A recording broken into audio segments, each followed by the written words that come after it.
12 months. That's all it took for Manchester City to go from handling Tijjani Reijnders a 5-year contract to putting him on a plane to Saudi Arabia. No injury crisis forced this, no scandal, no falling out with the manager that made headlines. So what actually happened here? How does a player who was Serie A's midfielder of the year less than 18 months ago end up surplus to requirements at the Etihad before he's even settled in? Let's get into it.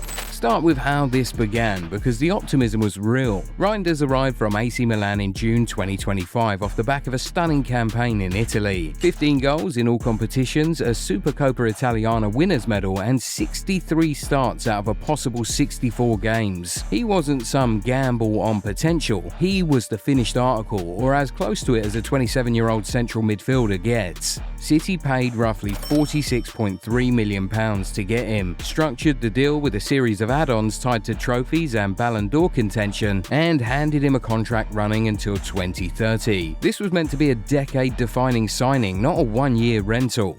And for a spell, it looked exactly like that. Reijnders' Premier League debut against Wolves saw him score and set up a goal on the same afternoon. The kind of start that gets a fan base talking about a player differently. He kept producing too. Across the season, he racked up around 50 appearances in all competitions, contributed 7 goals and 8 assists, and played a genuine part in City lifting both the FA Cup and EFL Cup. On paper, that's a productive debut year by any reasonable standard. If you'd shown those numbers to a City fan in August 2025 and asked whether that was an acceptable first season, most would have said yes. But football isn't judged purely on a stat sheet, and this is where the story turns. As the season wore on, Reijnders' involvement started shrinking rather than growing. By the closing stretch, he was starting just twice in City's final 15 Premier League matches. That's not a rotation dip, that's a player who's fallen out of the picture. Guardiola began leaning on Rodri, Bernardo Silva and Ryan Cherki instead, and the reasons for that shift tell you everything about why Reijnders is now Saudi-bound.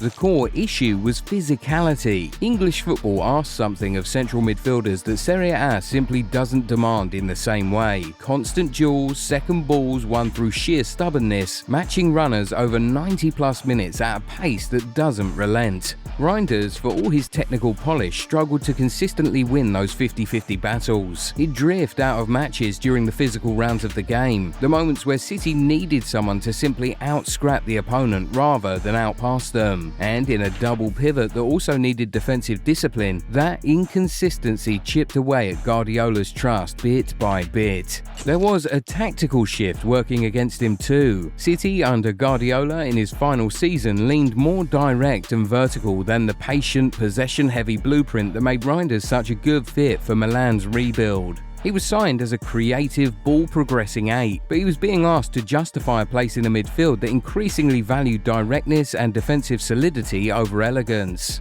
And in the sheer weight of expectation that comes from replacing City legends in that position, and it's not hard to see how a talented player found himself squeezed out of a picture he was supposed to be central to. Then Pep Guardiola left, and that changed everything again. Enzo Maresca walked into the Etihad with his own ideas about midfield construction, and his very first move told you where Reijnders stood in the new hierarchy. City paid a club record fee to prize Elliot Anderson away from Nottingham Forest, a fee that made the 23-year-old England international the most expensive British player in history at the time, eclipsing even Jude Bellingham's move to Real Madrid. Maresca had worked to identify Anderson as his priority signing, and Director of Football Hugo Viana had reportedly earmarked him a full year earlier. That is not the profile of a squad player. That's a statement that Anderson is going to be built around, not fitted in alongside an incumbent. Football fans, this is the deal you don't want to miss. Whether you're hunting for an iconic World Cup jersey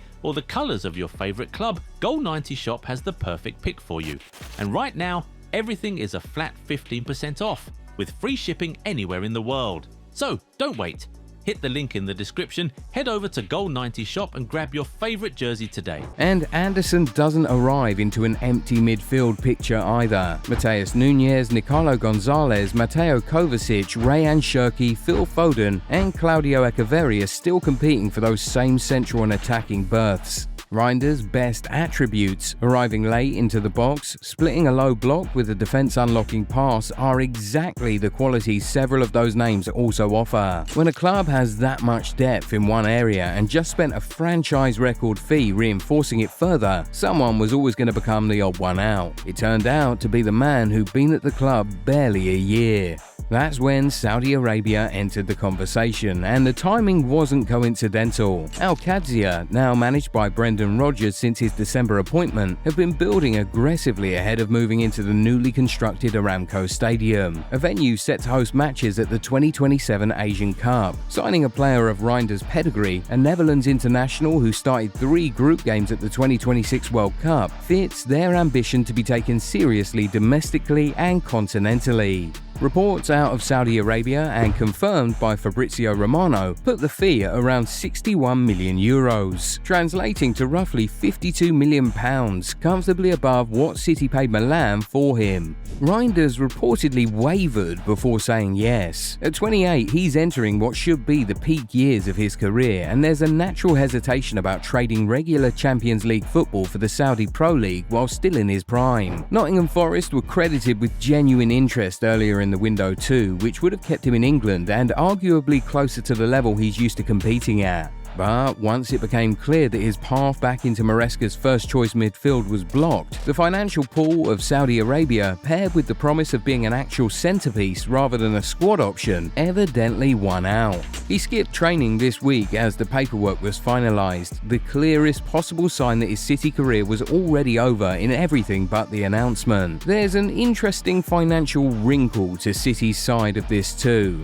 The Reijnders deal with Milan back in 2025 included a series of add-on clauses, including a hefty payment triggered if City sold him before 2030. By structuring the Al Qadsiya fee at 61 million euros rather than settling for a smaller figure, City avoid recording an outright capital loss on the books, even after those obligations to Milan are honoured. It's shrewd business dressed up as a footballing decision, and it tells you City move fast partly because the numbers lined up neatly, not just because Reijnders have fallen out of favour. So where does City's midfield actually go from here? This is arguably a bigger story than the Reijnders exit alone, because he's not the only long-term midfielder whose future's up in the air. Rodri, City's World Cup winning captain for Spain, is entering the final year of his contract with no renewal agreed, and Barcelona has been locked in back-and-forth negotiations that have crept from an opening 50 million euro bid toward a figure somewhere around 65 to 75 million euros. If that deal completes, City lose their defensive midfield anchor in the same window they've already sold Reijnders, which is precisely why Enzo Fernandez has entered the picture.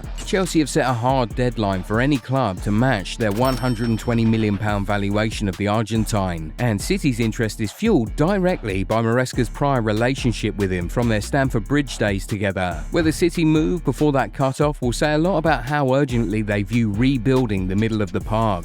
Put it all together, and Reijnders' departure isn't really an isolated story about one player failing to adapt. It's the opening chapter of a full midfield reconstruction under a new manager reshaping an inherited squad in his own image. Reijnders leaves with City banking a tidy profit, and Al Qadsiya gaining a genuinely talented World Cup midfielder still in his prime. For City, the real test starts now, because replacing one misfiring signing is easy. Replacing an entire midfield engine room in one window is a different challenge altogether. What do you make of the departure? Let us know in the comments. Remember to leave a like on the video if you enjoyed it and subscribe to the channel. Also, be sure to turn on post notifications so that you never miss out on any new videos. See you next time. Bye.